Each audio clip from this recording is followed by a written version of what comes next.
May 9th. Another murder. The newspaper says it all. The headlines read, "Third tape given to police." The page says the following. Yesterday afternoon, police received a third tape. As per the previous two, the tape was delivered outside police headquarters with a note, this time labeled Number 3, leading Detective Robert Fowler, with no comment regarding the tape, citing it as per the previous tapes to be kept confidential pending investigation. However, Fowler had to say this. In the wake of the tape's discovery, this being the third in the span of 2 months, we are under the assumption of this being the work of a serial killer. As of yet, there had been no clues to identify this killer, and no links to the victims. I sighed and set the newspaper down. Just like the last two, I think to myself. Of course, now the case is becoming a manhunt for a serial killer. The first was Harmon Willis, an office clerk who lived in a flat in the suburb parts of town. That place was known for being pretty sketchy compared to most flats. Most tenants ranged from drug dealers and addicts to thieves and prostitutes. Willis was one of the few clean residents, as far as the landlord was concerned. According to his co-workers, he was pretty unremarkable. Never spoke up during work, never took the spotlight during parties. He was always just there, existing.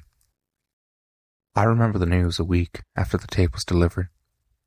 They had regret on their faces when they had to speak about the dead man, and spoke the usual sayings of, "He didn't deserve this," and "Who could do such a thing?" and such. It didn't help that the autopsy revealed the victim did not die a painless death. The investigation did catch my attention, though, not in the same way as the most. I do admittedly have something of a morbid fascination with serial killers. It's not something I like to pride myself about, but I can't help it. In my younger years, I made a habit of studying men like Bundy, Gain, the Zodiac Killer, and so on. It didn't make me a popular person, to say the least. Of course, I've grown out of the obsessive studying through the fascination, though the fascination still remains. Interest in the John Doe tapes peaked when the second tape was delivered and announced. The victim, Lindsay Duggan, was a frequent rehab attendee, with problems ranging from excessive alcohol consumption to heavy drug addiction. She was described as a person of problem. Relatively well known around the sketchy parts of town, especially for being kicked out of the pubs and bars due to unruly behavior. A stark contrast to the first victim, who, like said victim, was found to die horribly. I work in the forensics at the station, albeit not in the field, but I know the information via word of mouth. Of course, the vivid details are to be kept from the public for risk of a panic, which presents a high risk of riots and the killer disappearing in all the chaos. Fowler made that point especially clear.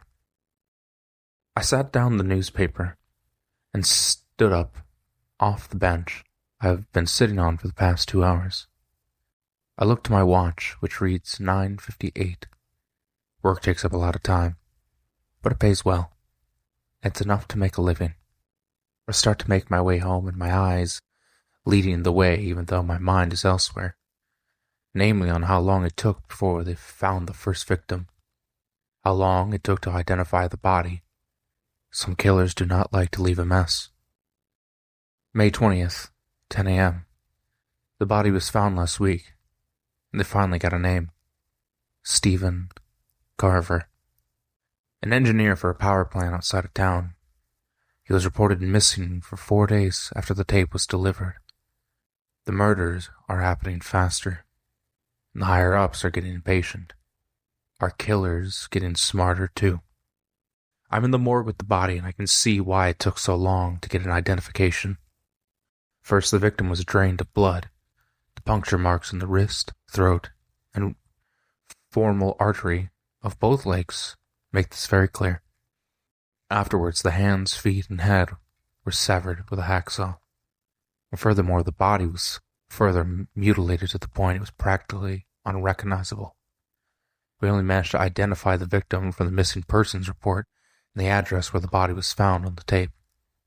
This is a first, as the killer did not leave the locations of the previous 2 bodies. Suffice to say, Fowler is making a personal effort to find the one they're now calling the John Doe Killer. A name based on a note found with the first tape said the following: "I'll send you this tape, but nothing more. You can watch if you please, or you can leave it alone. You won't find me either way. J.D." That was the only one. That was the only lead to go on. We checked for any suspects connected to the victims and compared their handwriting to the note. Nothing came of it, so for a long time we're at a standstill in the case. The best everyone can do is hope the killer doesn't strike again. That was until June 2nd. Another tape, same as the others. It's only a matter of time before they find the body. Perhaps they won't. The killer is stepping up the game, as the newspapers say. I'm outside in the park as usual, sitting on a bench and reading. I think about resting for a while before a voice speaks from right next to me. "They won't find him." I looked up to see a man, early 20s, blonde hair, glasses. "Excuse me?" I asked. "He's getting smarter with each murder. By the time they find the body, he'll be long gone." I'm a little curious about this man. I'm also a little uncomfortable. "How do you know this exactly?" I asked him, to which he replied, "I've been doing some work of my own. You ask me, the guy's an expert. It won't be too long before he kills again." My interest starts to pique at these words. Against my better judgment, I asked, "Is there more you can tell me?" He chuckled slightly before replying, "Yeah. I have a loft outside of town. Best place to study, especially since no one bothers to look around. The place is usually filled with vagrants and addicts, but I did some clearing out." I'm a little skeptical about this, but I decide to go along with it anyway. But first I need to ask a question that's been bugging me a bit. Why me? Why not tell this to the detective? The man's face went stern. "The way that guy's been going about this case, he's very likely just to assume me to be the killer based on my research. I'd prefer to speak to someone more reliable about this." I gave it some thought, but again, I decided to go. "All right. Tomorrow, 8 p.m. If you're not there, I'm gone. Deal?" I proposed. "Deal." He responds before he walked away. As curious as I am about him, I'm not sold on this man and his proposition. To me, he seemed dangerous, but my curiosity gets the best of me, and I headed home. As I go to bed, I'm thinking of bringing some sort of protection. I know a man for that. June 3rd, 7 p.m. I'm going over to the forensic lab to double-check for any mistakes or oversights. Nothing to be concerned about, thankfully. I'm still nervous about the man in the park, but my curiosity continues to win over my common sense. I suppose there's another unusual habit of mine. However, I was able to collect my protection from my source. Risky, but necessary. And hopefully I won't need to use it. But you can never be too careful. During the remaining duration of my shift, I start planning how I'm going to approach this. And to me, the logical way is to hear the man out. And if he does start trouble, I can always say it was self-defense. An hour passes as I'm looking at the loft. The man told me to go. A part of me very much wants to back out, but my curious mind continues to take me over as per usual. I steady my resolve before I knock on the door. I swear the knocking echoes in my ears before the door opens a few seconds later. "You arrived. I was beginning to think you were going to back out or something," he says, a surprised grin on his face. I return to greeting smirk. So did I. But I suppose this was too good to pass up. I chuckled, trying to tone down the awkward silence. The man nodded and beckoned me inside. The first sight I see once inside is a board with multiple newspapers and notes stapled on it. Another noteworthy sight is a computer on nearby. It's more than clear that this man has been researching this case for some time. My suspicions are reassured. First, I want to tape this session, if that's okay with you, he said to me as he opened a door to another room. That's fine by me, I replied as I followed him inside. As soon as he sits down, he switched on the tape recorder. He begins the session almost eagerly. June 3rd, 8:09 p.m. This session is conducted by myself and a willing member of the police regarding the John Doe murders. I entered the rooms just as he looked at me and gestured me to speak.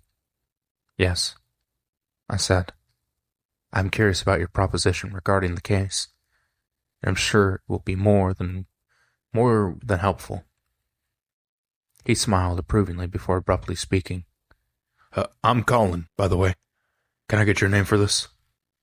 I smiled and said, just call me John. I closed the door. June 10th, 11 a.m. The newspaper says the following.